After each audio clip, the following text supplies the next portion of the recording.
जब सरकार 144 लगा कर रखेगी तो हम कार्यक्रम कैसे कर सकते हैं? नमस्कार, मैं हूं सुधेंदु रमन और आप देख रहे हैं मगही न्यूज़। जैसा कि आप जानते हैं कि आज 2 दिवसीय यात्रा पर भारत के गृह मंत्री अमित शाह पटना आ रहे हैं, लेकिन उससे पहले एक बड़ी खबर मैं आपको बता दूं कि सासाराम की जो रैली थी, अमित शाह की जो सासाराम की रैली थी वो स्थगित कर दी गई है, क्योंकि वहां पर धारा 144 लागू कर दिया गया है, जिस कारण से सम्राट चौधरी ने ये कहा है कि ये सरकार हर मोर्चे पर विफल है।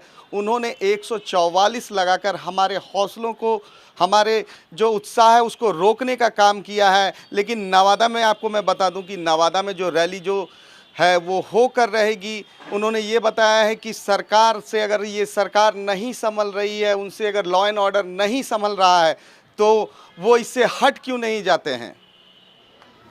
मेरे आराध्य हैं सम्राट अशोक और हम लोगों ने बड़ा उत्साह के साथ कार्यक्रम बनाने का तय किया था, लेकिन दुर्भाग्य है कि बिहार की सरकार अब सुरक्षा भी नहीं दे सकती है। बिहार में 144 लगा दिया जिस जगह पर कार्यक्रम हमारे होने थे, और आदरणीय गृह मंत्री देश के आदरणीय अमित शाह जी को आना था कार्यक्रम के लिए, तो वो आज आ ही रहे हैं पटना।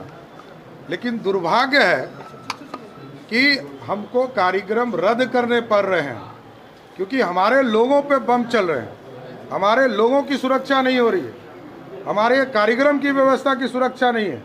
और जब सरकार 144 लगा कर रखेगी तो हम कार्यक्रम कैसे कर सकते हैं? तो इसलिए हम लोगों ने, पूरी पार्टी ने तय किया कि हम इस कार्यक्रम को स्थगित करेंगे। लेकिन नीतीश कुमार जी को बड़ा स्पष्ट बता देना चाहते हैं कि सम्राट अशोक हमारे आराध्य थे, हैं और रहेंगे। ये गलतफहमी वो निकाल दें। उनको पता भी नहीं था जब सम्राट अशोक जी को हम लोगों ने बिहार में स्थापित किया है। नीतीश कुमार जी ने कोई काम 2015 के पहले किया हो सम्राट अशोक के लिए तो मैं खुली चुनौती देता हूं वो बताएं। वो तो 2016 में जगह है, उसके पहले हम लोगों ने पूरी स्थापना कर दी है। इसलिए आज बड़ा ही दुख के साथ हमको कहना पड़ रहा है कि सम्राट अशोक की जयंती के कार्यक्रम को हम रद्द कर रहे हैं। लेकिन एकदम अस्वस्थ रहिए, भारतीय जनता पार्टी सम्राट अशोक के विचारधारा को आगे ले जाने का काम करते रहेगी। जो लोकसभा प्रवास का कार्यक्रम नवादा है वो कार्यक्रम हमारा जारी रहेगा।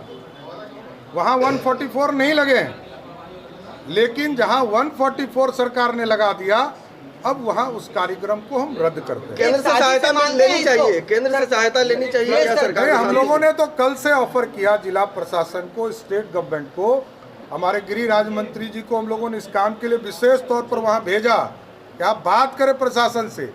जितनी प्रशासन को पुलिस की व्यवस्था की जरूरत है, सीआरपीएफ की जरूरत है, भारत सरकार देने के लिए तैयार है।